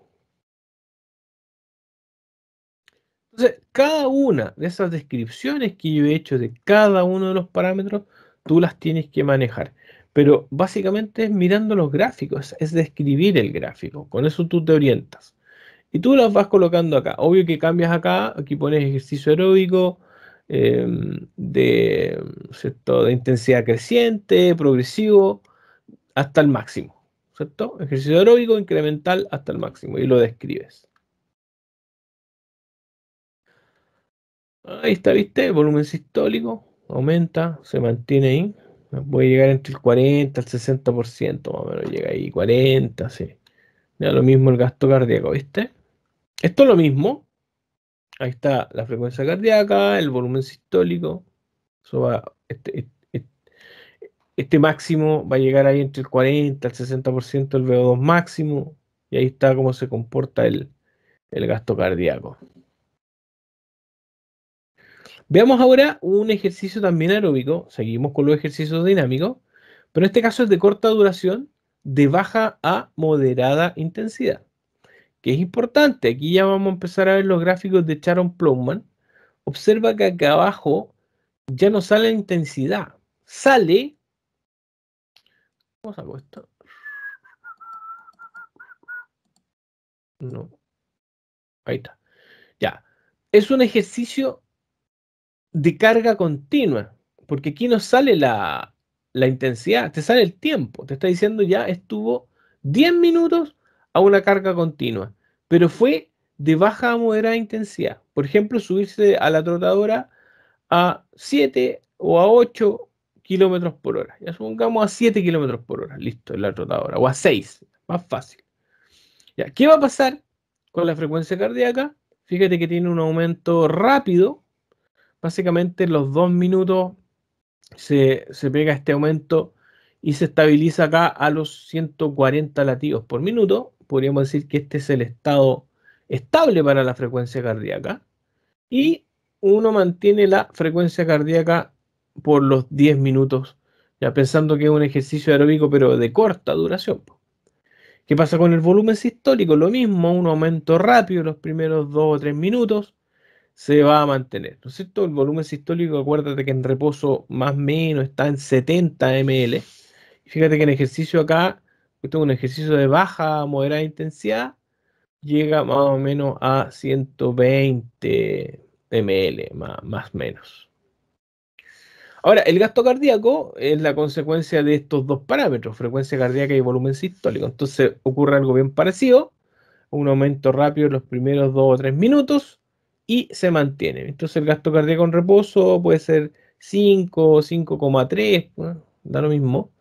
Ya, y llega a un gasto cardíaco en ejercicio de baja a moderada intensidad que llega acá hasta los 15 latidos por minuto. Esto sería la cantidad de sangre que está eyectando tu corazón en este tipo de ejercicio.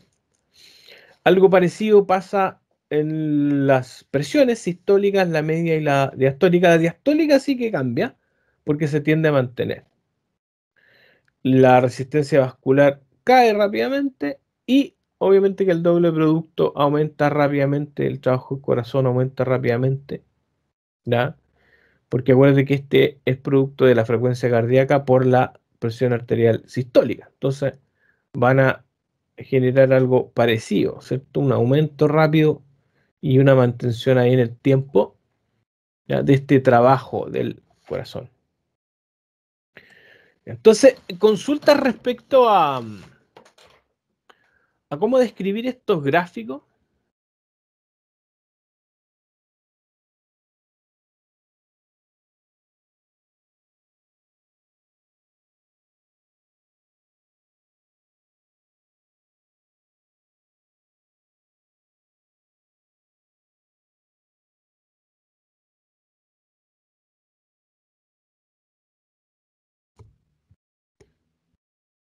¿No? Ya conteste, ¿sí o no? ¿Se entiende?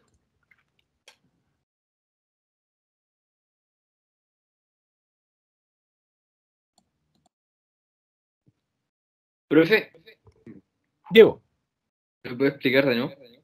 ¿todo? No, como la mitad. ¿Qué? Pero específicame qué, po. ¿Qué no entiendes? ¿Sabes leer un gráfico? Muy poco. No te puedo creer. Sí, Chuta, eso me complica, porque tienen que saber leer gráficos, po. Pero tú tuviste matemática y todo eso, ¿no? Y física. sí, profe. Ya. Bueno, tú Ahí- tenés que ver la interacción de las variables, pues en este caso la variable tiempo versus la variable cardiovascular. Pues mira, veamos la más fácil. Mira, te voy a repetir esta, que es la más fácil. Ya, ¿qué es lo que es HR, Diego?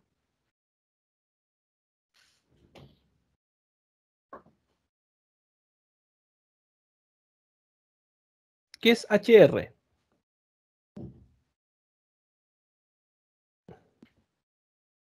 eh,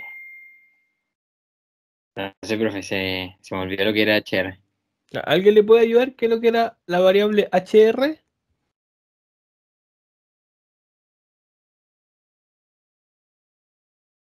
¿Qué significa heart rate?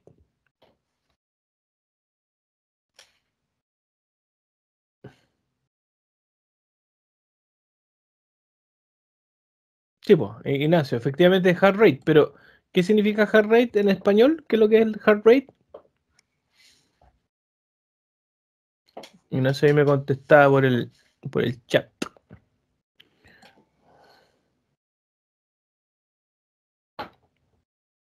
El ritmo, efectivamente, es la frecuencia cardíaca, ¿ya? El heart rate es la frecuencia cardíaca. Entonces, mira, Te subes a la trotadora. Piensa, es un ejercicio aeróbico de carga continua. La trotadora siempre tiene que estar los 10 minutos en la misma intensidad, ¿ya? Y es como si te subieras a la trotadora y yo te mido la frecuencia cardíaca, ¿ya? No sé, pues podemos tener un registro, no sé, pues, cada 30 segundos, ¿ya? Da lo mismo. O cada 10 segundos. Y esto es lo que va a pasar con tu frecuencia cardíaca, mira. Aumenta rápidamente, porque aquí está, cero es reposo. Es como 70 latidos por minuto. Entonces fíjate que ya más o menos a los 2 minutos, tu frecuencia cardíaca ya debería estar en 140. Ahora, cuando tú ya llegaste a ese estado estable, la frecuencia cardíaca se mantiene hasta que se acaba el ejercicio. Ahí se corta la trotadora, bajaste la intensidad, listo. Chao, hasta ahí. Y lo mismo pasa con el volumen sistólico, o sea, pasa del valor de reposo al valor, en este caso va más o menos por ahí por 120 ml y se va a mantener ahí por 10 minutos. Y lo mismo va a pasar con tu gasto cardíaco, ¿ya? Entonces, tú tienes que mantener ese gasto cardíaco. Tu fisiología tiene que ser capaz de mantenerlo, si no, te vaya a caer de la trotadora. ¿Se entiende un poco mejor ahí, Diego? Sí, profe, ahí ya lo estoy comprendiendo. Eso es lo que tienen que hacer. Entonces, tú tienes que ir describiendo cada uno de los parámetros cardiovasculares, ¿ya?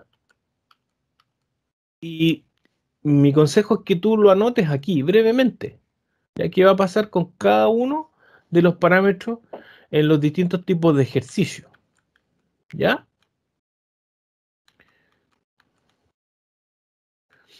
Mira, antes que hagamos ese ejercicio, les voy a dar un ejercicio.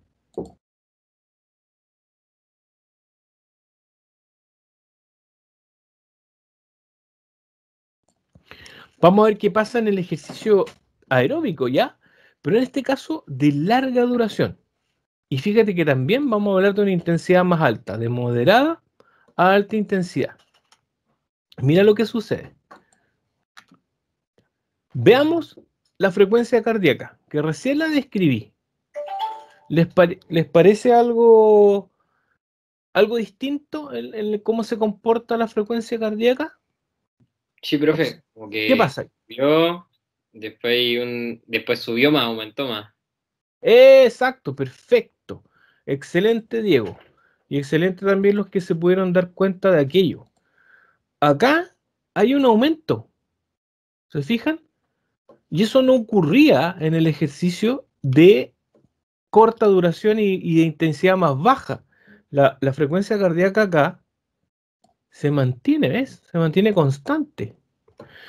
La diferencia que tienen que entender acá, insisto, es que la intensidad ya es más alta, pero también el tiempo. Pues fíjate, ya no son 10 minutos de ejercicio, son 60 minutos.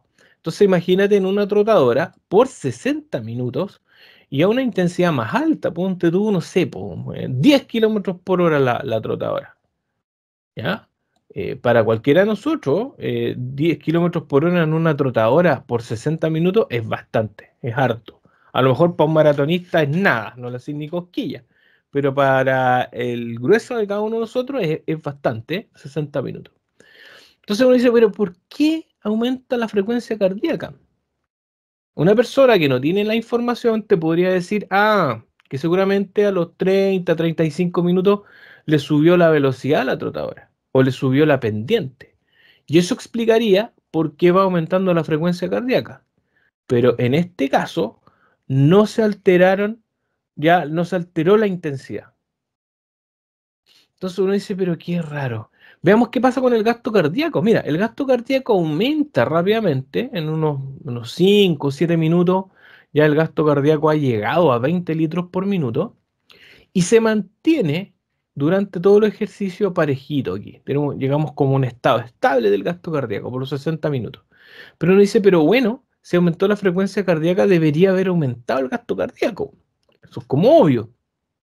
Pero resulta que uno observa y dice, aquí está el tema. Fíjense que acá hay una caída del volumen sistólico, ¿ya? Eso es lo principal que hay que darse cuenta acá. Cae el volumen sistólico. Ahora, ¿por qué cuando una persona está haciendo ejercicio a una intensidad de moderada a alta y cuando también el tiempo es largo, ¿por qué podrá caer el volumen sistólico? ¿A alguien de ustedes se le ocurre? Te lo pregunto de otra manera, para que ahí como están esos cerebros crujiendo ahí. Llegas al gimnasio o al laboratorio de desempeño humano y hay una persona que está en la trotadora ahí y lleva 45 minutos trotando a, ya pongámosle, a 8 kilómetros por hora.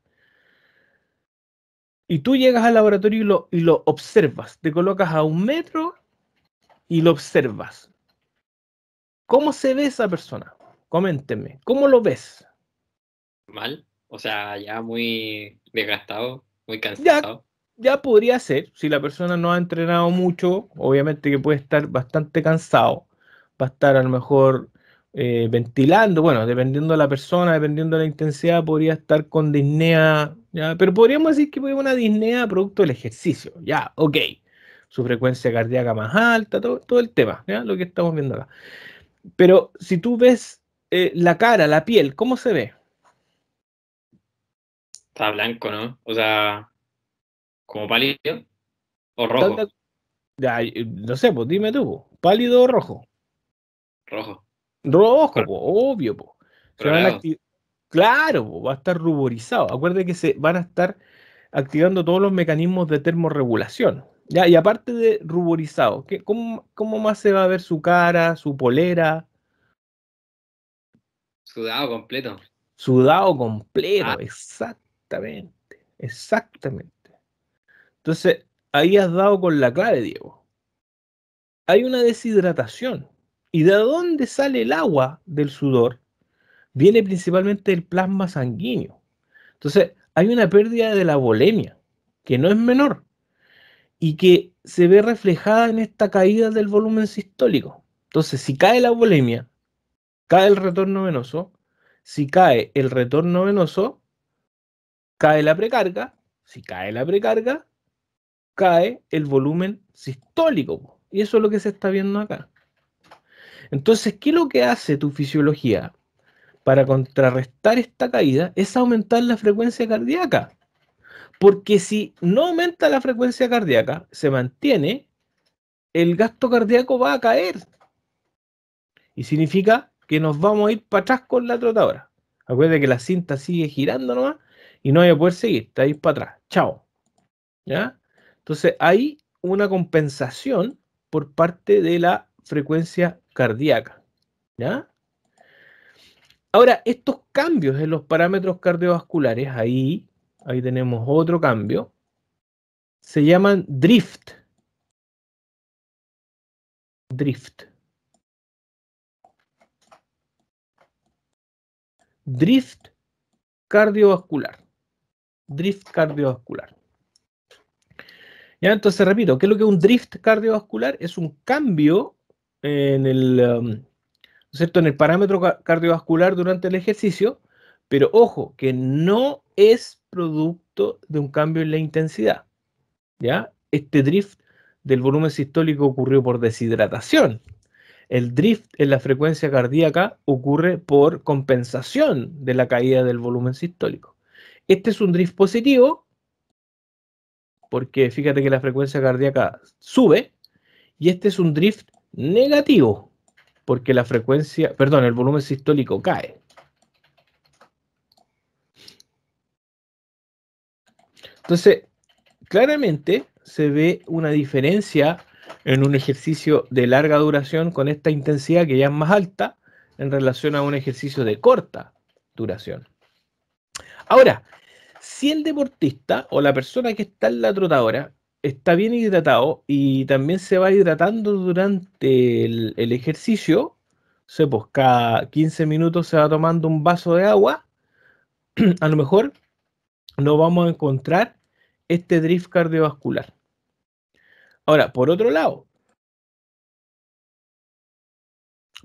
lo que podría suceder en un deportista deshidratado, podría ser que el volumen sistólico caiga aún más y la frecuencia cardíaca suba aún más. Entonces, los deportistas deshidratados en general van a estar con una taquicardia, ¿ya? Así que lo comparamos con un deportista que está bien hidratado y rehidratado, ¿ya? Entonces, por eso es tan importante ir generando una buena hidratación, porque si no, la sobrecarga sobre el sistema cardiovascular es muy grande, ¿ya? Recuerde que la pérdida de volemia también hace que la viscosidad de la sangre aumente.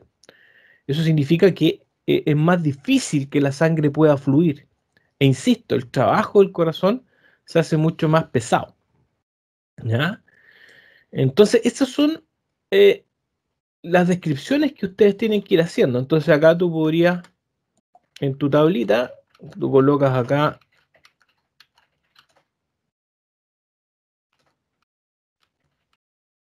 ejercicio aeróbico de larga duración, de moderada a elevada intensidad, y vas describiendo. La frecuencia cardíaca aumenta rápidamente en los primeros minutos, luego se mantiene y más o menos a los 40 minutos empieza a aumentar. Eso se conoce como drift cardiovascular positivo. Después hablas del volumen sistólico, lo mismo que cae, como a los 40 minutos cae, es un drift negativo, ¿ya? Y acá tú puedes agregar, si tú quieres, que esta es una compensación a la caída del volumen sistólico, ¿ya? Y ese tipo de comentarios tienes que ir haciendo tú en tu tabla.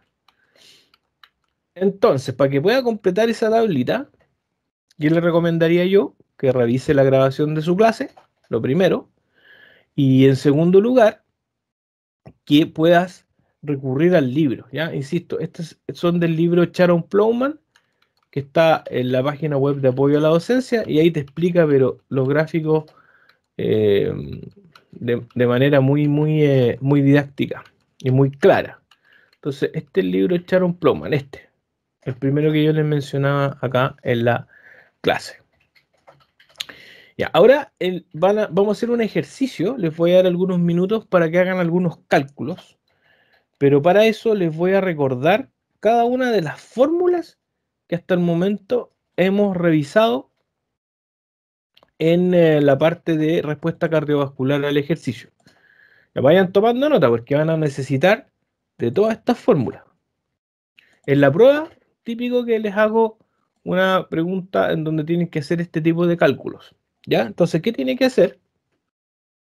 Recopila todas estas fórmulas, ¿ya? Que de hecho en la clase pasada yo les dije, vayan anotando las fórmulas. Ahí está la del gasto cardíaco, frecuencia cardíaca por volumen sistólico. Después vimos la presión arterial. Ahí está. La presión arterial media es el gasto cardíaco multiplicado por la resistencia vascular periférica. Y tú puedes despejar ahí, po. La resistencia vascular periférica es la presión arterial media dividido por el gasto cardíaco. La presión de pulso, acuérdate, es la sistólica menos la diastólica. Y tú, ¿cómo calculas la presión arterial media? Recuerda, si la persona está en reposo, divides por 3, ya, presión de pulso, acuérdate, sistólica, aquí está, sistólica menos la diastólica, la divides por 3 y le sumas la presión arterial diastólica.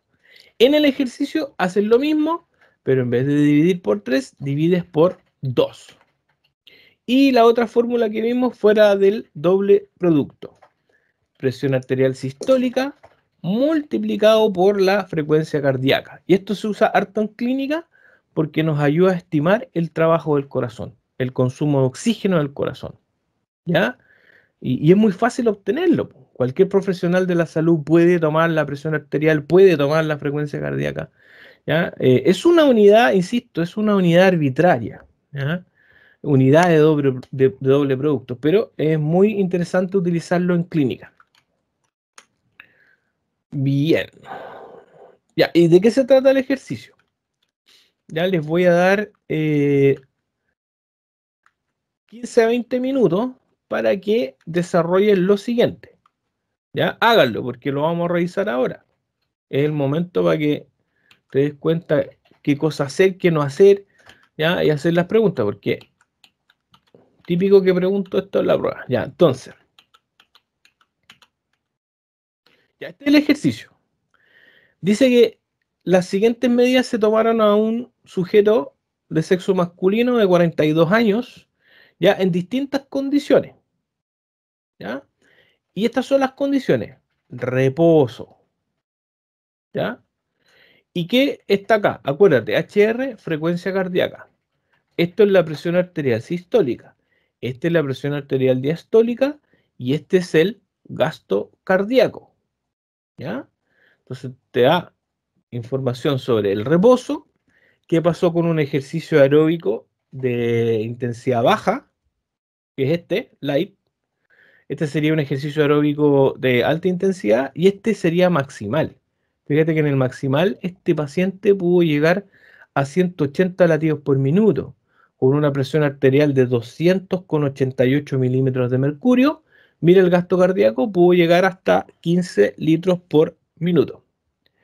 ¿Y qué sale acá al final? Es un ejercicio estático, ¿ya? Tuvo que hacer, por ejemplo, una aprensión, ¿ya? Tuvo que empuñar la mano ahí con un dinamómetro por un tiempo y se le midió también los distintos parámetros. Y aquí está la frecuencia cardíaca. Fíjate las presiones, ¿ah? Mira, la sistólica aumenta bastante en comparación con los ejercicios aeróbicos. ¿Y para qué hablar de la diastólica? Entonces acá hay una respuesta presora bastante marcada, ¿ves? Y mira el gasto cardíaco es bajito. Te das cuenta que en los ejercicios aeróbicos el gasto cardíaco aumenta de manera importante, es una carga volumétrica. Tu corazón está generando un gran gasto cardíaco. Pero los ejercicios estáticos, pensemos en contracciones isométricas, fíjate que los gastos cardíacos son mucho más bajos, pero las presiones son las que tienden a subir, ¿ya? Entonces aquí hay una carga presora, no volumétrica. ¿Qué tienen que buscar? Tienen que calcular el MAP. El MAP es la presión arterial media. ¿Te acuerdas que teníamos una fórmula dividida por 3 y una dividida por 2? ¿Ya? Fíjate bien. Ahí está el reposo. Las demás son todas ejercicios, ¿ya? TPR es la resistencia vascular periférica. Y el RPP es el doble producto. ¿Ya? Entonces tú, en base a los datos que tienes acá, tienes que calcular presión arterial media, resistencia vascular periférica y doble producto. Ahí están las fórmulas que tenían que haber ocupado, las que les comenté antes de que comenzáramos el ejercicio. Y de todas maneras, en la presentación que está disponible en el aula virtual, están los resultados. ¿Ya? Ahí está la presión arterial media, la resistencia vascular periférica y el doble producto. Ya, aquí el doble producto le quitaron 2 ceros, ¿ya? Pero da lo mismo, ¿eh? Si te va a dar en vez de 107 te va a dar 10.000 o 19.000 acá, ¿ya? Pero no significa que esté mal, o sea, es así. Algo importante que mencionar es la diferencia que hay entre los ejercicios de miembros superiores con los miembros inferiores. Cuando tú haces ejercicios de miembros superiores, en general hay aumentos de la presión arterial significativamente más altos, ¿ya? Y esto es porque en el ejercicio de miembros superiores hay mayor resistencia al flujo sanguíneo, porque los vasos sanguíneos de los miembros superiores son más estrechos, ¿ya? Lo otro importante es que cuando uno hace ejercicio de miembros superiores hay mayor estímulo simpático y en general uno utiliza las manillas, ¿ya? Y eso genera prensión, ¿ya? Y eso genera en general que haya un mayor aumento de la presión arterial. Entonces, lo importante es que cuando tú haces una valoración, una prueba de esfuerzo, tú no puedes extrapolar lo que está pasando con los miembros inferiores versus los miembros superiores, ¿ya? Recuerda que uno de los principios del entrenamiento es la especificidad, ¿ya? Entonces, a lo mejor un paciente que hace ejercicio en bicicleta anda bien con la presión arterial, pero de repente hace un ejercicio con un ergómetro de miembro superior y la presión arterial le puede subir mucho. Entonces hay que tener ojo ahí, ¿ya? Sobre todo cuando uno trabaja en clínica con pacientes que puedan ser hipertensos. Estos gráficos muestran las diferencias que hay respecto a la frecuencia cardíaca, volumen sistólico, y aquí lo que yo les mencionaba, fíjate que en los miembros superiores, en todas las presiones, está más elevada. Así es que hacemos, esto, obviamente mostrando un ejercicio incremental. Y ahora vamos a los ejercicios estáticos. Ya estábamos hablando de los ejercicios dinámicos, en este caso hablamos de ejercicios que se caracterizan principalmente por contracciones isométricas. ¿Ya? Entonces, esta contracción de los músculos genera una compresión sobre los vasos sanguíneos. ¿Ya? Entonces, eso es lo que ocurre, ¿no es cierto? Cuando usted hace una contracción muscular, usted puede incluso palpar y percibir que hay un aumento del diámetro del vientre muscular. Y eso va a generar una compresión sobre los vasos sanguíneos. Imagínate si hay que generar una carga importante y más encima es una contracción isométrica, sin duda que eso va a aumentar de manera importante las resistencias vasculares periféricas. Y eso trae como consecuencia un aumento de la presión arterial, sobre todo de la diastólica. Entonces, si uno observa este tipo de ejercicio de halterofilia, levantamiento de peso,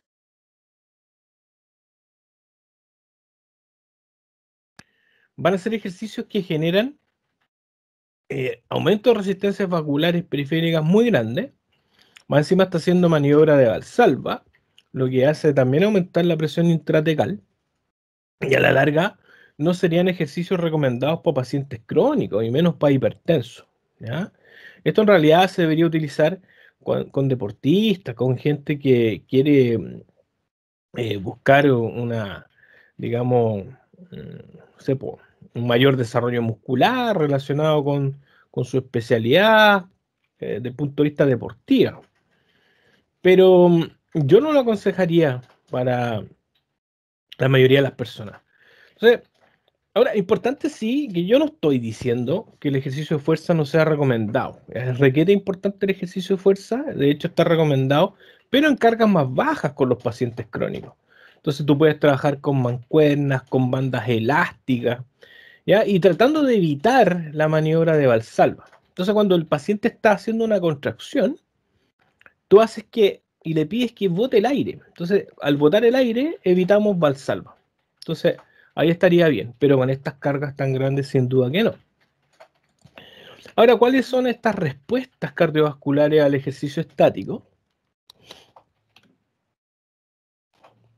Hay unos estudios que se hicieron en relación a la prensión, ¿ya? Entonces tú puedes hacer prensión, por ejemplo, con un hand grip, o podrías hacer prensión con un dinamómetro. Mejor todavía, porque aquí tú puedes cuantificar la fuerza generada.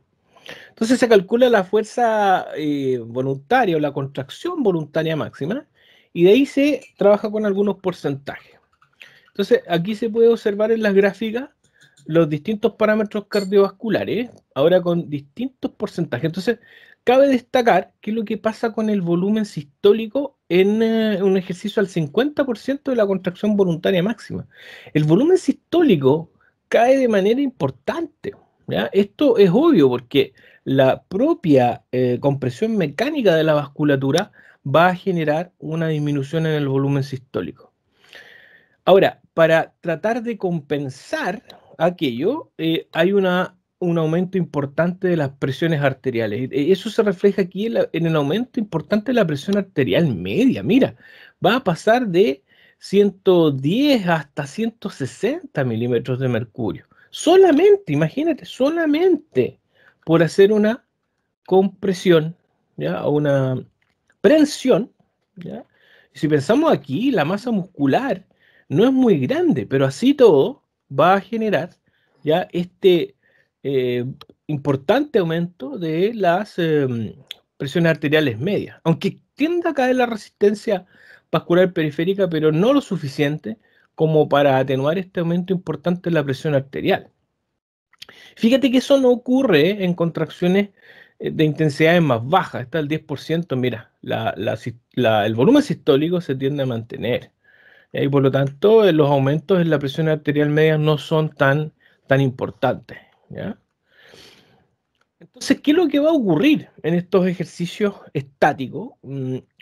Cuando este volumen sistólico disminuye, como veíamos recién, por esta contracción de intensidad alta, eso genera claramente un aumento en la precarga, ¿ya? Entonces, estamos generando una contracción mecánica de la vasculatura. Eso hace aumentar mucho la resistencia vascular periférica, aumenta mucho la precarga, ¿ya? Perdón, la poscarga. Esto trae como consecuencia también una disminución en la precarga, ¿ya? Entonces, esta disminución del volumen sistólico genera, ¿cierto?, una respuesta que se conoce como respuesta presora, que es un aumento bastante rápido de la presión arterial, tanto de la sistólica como de la diastólica. Y eso va a ocurrir porque como ha caído el volumen sistólico, porque la sangre no puede pasar por esta compresión mecánica, esto genera acumulación de algunos metabolitos, ¿ya? Hidrogeniones, ADP, y estos metabolitos estimulan terminaciones nerviosas, ¿ya? Que van a ir directamente al centro vasomotor, ¿ya? Generando una respuesta presora. Entonces, esta respuesta presora es sustancialmente mayor que en ejercicios aeróbicos que tienen gastos cardíacos o gastos energéticos similares, ¿ya? Entonces, en otras palabras, como que la fisiología trata de aumentar la presión arterial para superar la resistencia al flujo sanguíneo que se ha producido producto de la contracción muscular, ¿ya? Y eso es lo que vemos acá en los gráficos reflejados con este aumento importante de la presión arterial media. Y ahí volvemos a lo que habíamos comentado hace un rato atrás, de que cuando vemos los ejercicios aeróbicos van a tener aumentos importantes en la frecuencia cardíaca, si es que lo comparamos con los estáticos. El volumen sistólico también va a aumentar de manera más importante en los ejercicios aeróbicos, por lo tanto tenemos gastos cardíacos más altos. A diferencia de los ejercicios estáticos, que ustedes pueden observar que claramente las presiones arteriales aumentan. Sobre todo destaca esta, bueno, la sistólica importante, mira la comparación, puede llegar arriba de 200, 220. Y la diastólica también sube de manera importante, puede llegar hasta 140 milímetros de mercurio, ¿ya? Entonces, podemos hablar de que en el ejercicio aeróbico se produce una carga volumétrica y en el ejercicio estático se produce una carga presora, ¿ya? Esa es como la gran diferencia que podríamos encontrar ahí en los distintos tipos de ejercicio, ¿ya? Dinámicos y estáticos.